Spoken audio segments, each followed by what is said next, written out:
This is an overview of Philip Devine's views about torture, and he argues that torture should be prohibited by the government.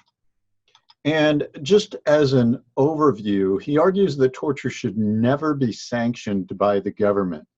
As we see, he may consider possible cases where torture could be morally justified, but that doesn't mean that he wants the government to sanction torture in any situation. Torture not only is the infliction of pain intentionally, but Devine is concerned that it dehumanizes a person. It produces fear and shame, and because of that, it is especially problematic if our government were involved with it. So the use of torture is problematic in two ways, just on a more practical basis. What Devine argues is that it would result in a downward spiral of retaliation. So if our nation was to torture an individual from another country or organization or group, then that would result in that organization torturing our people if we were captured, and so on and so on, and things would escalate. The information gathered, Devine argues, is not reliable. Now, there are arguments on both sides of this, but Devine claims that, look, one being tortured is going to say whatever the tormentors would want in order to escape the pain.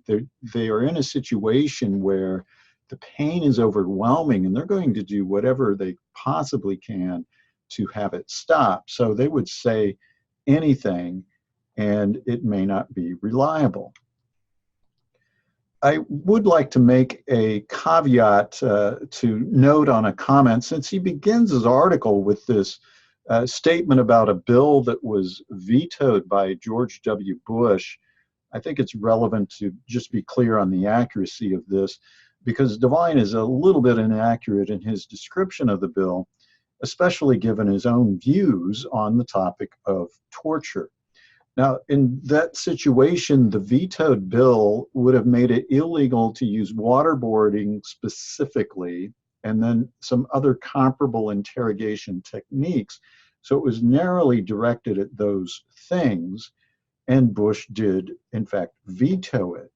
Devine states his description is simply that it would have outlawed torture, and he finds it nearly unbelievable, odd, very disappointing that anyone would veto it. How could you veto a bill that would outlaw torture? Now, the problem is, on the very next page, Devine goes on to argue that he doesn't consider waterboarding a form of torture. And so, since the bill was narrowly focused on waterboarding and other comparable techniques, it really, according to Devine's own definition, was not about torture. It seems his own view is consistent with Bush's veto of that bill. Just wanted to make sure that we're accurate when we point out historical events. Now, Devine considers how we, broadly speaking, make judgments regarding torture.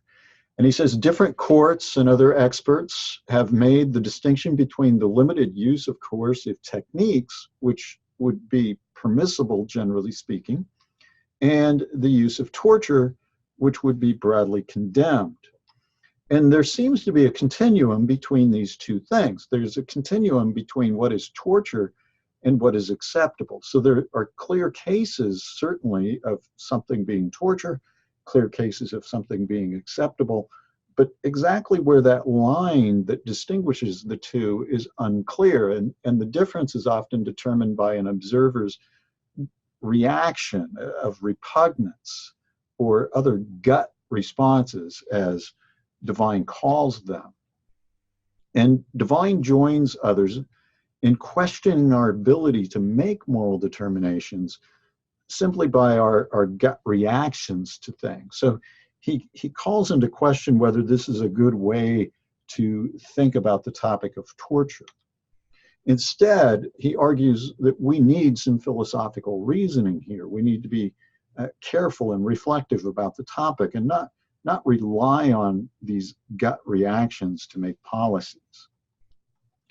So he goes on to consider arguments about torture, and he has two arguments in particular that he looks at in defense of torture.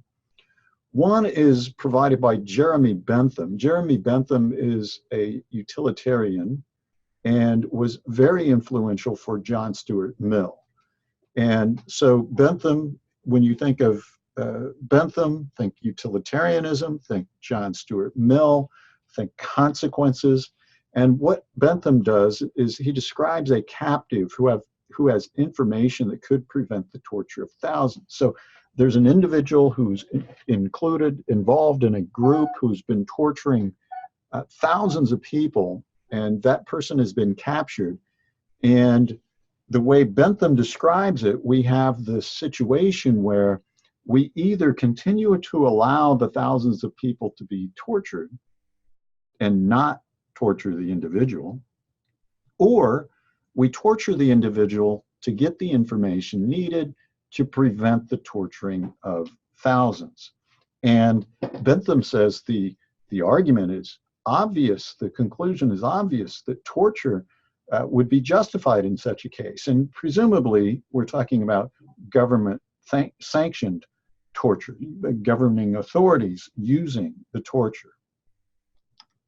So that's one argument.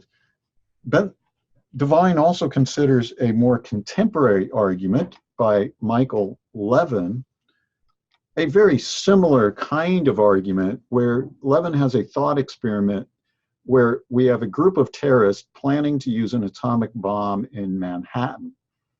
And the only way to stop the terrorist group is to torture one of the captives. So they catch one of the individuals involved in the terrorist organization, and they say that, look, in order to get the information to prevent the nuclear weapon from going off and killing likely hundreds of thousands of people, we need to torture the individual to get the information to stop it. And in that case, torture seems to be justified, Levin argues. Levin adds that there would be this limitation on the use of torture that would protect us from misuse, because we only use it to torture the guilty, in this case, a terrorist, and we do it to save the innocent, the hundreds of thousands of people in Manhattan.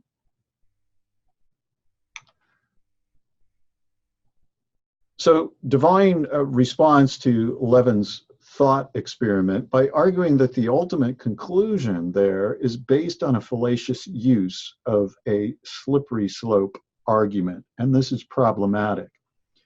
What the analysis is that Levin has provided this extreme case and then argues, since we should use torture in that extreme case, the government should sanction its use and go on and clarify how and when it ought to be used. But Devine argues that when you start building policies on extreme cases like this, then they can have horrifying consequences when they are implemented on a large scale. So we have this one situation where, yes, it could be morally justified to use torture in that very narrowly defined thought experiment that Levin provides. However, going from there to sanctioning torture could be very problematic. For one, we have many humans involved who make mistakes, make errors in judgments, and so on. And Devine goes on to ask rhetorically, should we have trained torture doctors then? Should we train people in the techniques of torture? Is this what we really want to get involved with? And of course, his response to these rhetorical questions is no. Devine also raises concerns about bias if we were to implement a policy allowing torture, that for example, a Muslim would be much more likely to be tortured than a non-Muslim in the exact same situation. So it would be problematic for that reason as well. Devine goes on to ponder what conventionalism might say about torture. And he says that, well, in our society, we built into our Constitution prohibitions against cruel an unusual punishment, and that would seem to prohibit torture. So on the one hand, we have by convention, we have reason to prohibit torture. But then again, on the other hand, according to conventionalism, society is the author of the moral law. Recall, if conventionalism is correct, there are no objective moral principles. It's all up to the society or the culture, and the needs of the society would be greater than that of the individual, and that might provide a defense for using torture. And that's pretty easy to see. If a society sanctioned its use and said that we should do it, then that would be the end of the story, morally speaking, and it would seem also to give good reason to provide a legal basis for allowing torture. And because of that, Devine says that we need to look for arguments regarding torture someplace else besides conventionalism. So he considers 5 different arguments for why we should prohibit torture. The first argument is based in liberal political philosophy. And just a note here to be clear, liberal political philosophy is not inherently liberal in the contemporary political sense. What he's talking about is the theory that provides the foundational principles for a democratic society like ours. It was liberal political philosophy that provided the rationale for our Constitution, our founding documents. And liberal political philosophy provides a balance then between authority and anarchism. So it's allowing individual rights, but it provides an authoritarian structure where people can thrive. And on this basis, just thinking as in terms of a nation, on a national view, Devine argues that it's in our national best interest not to torture, if for no other reason than the reputation of the country. In other words, if it were known that the United States were using torture, then the reputation would suffer, and that would be problematic in a variety of ways. In trade and negotiations and getting other people on board when you want to have a military coalition, and all kinds of ways it would be problematic. 2 other arguments why we should prohibit the use of torture. One is a Kantian argument that provides good reason not to torture. For one, it goes against the first form of the categorical imperative. You would not want it to be a universal law to allow torture. There might be a situation where you would be somebody being tortured for one reason or another. And probably, though it's not stated here, the second form of the categorical imperative provides even more reason not to torture. If you're torturing someone, you are clearly using that individual as a means only and not as an end.